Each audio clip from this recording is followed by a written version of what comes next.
18-year-old Jeni Larmour died on her very first night at Newcastle University. Oh, Jenny was just a bright spark in life. She was always busy. She had a real infectious laugh. Jeni's freshers' night out in October 2020 began with a few drinks and ended with ketamine. She fell unconscious on her new flatmate's floor and never woke up. The next morning, her mum Sandra was waiting to take her shopping when the police arrived at her hotel. I just knew by the look on their face. They obviously had to tell me that Jenny had passed away, and they did say at that point that there was a suspicion that there was ketamine involved. I was like, what on earth is ketamine? Sandra now visits schools warning young people of the risks, but she wants government action too. The political leaders of the country need to take it seriously, and the only way that I believe that it can be taken seriously is if the sentences are increased. Home Office figures show ketamine is the country's fourth most popular illegal drug.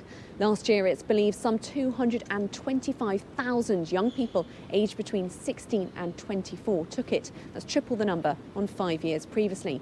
Data I've exclusively obtained from police forces in England and Wales shows the number of investigations into people suspected of possessing ketamine has gone up by some 89% during the same period, including into some children under the age of 12.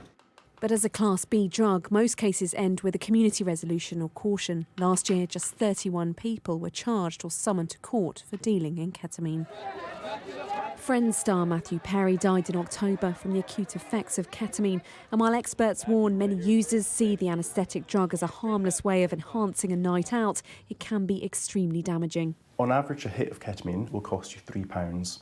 Which makes it really accessible, really affordable. Long-term use, it can cause memory problems, difficulty with concentration, but also in your body, it has terrible impact on your bladder. Your bladder stops working, and so it has to get replaced. Potential fatalities. Former Children's Minister Tim Lawton is a member of the Home Affairs Select Committee. This needs to be taken much more seriously by the police, and the government and health authorities. Clearly, the first thing that needs to happen is much better enforcement.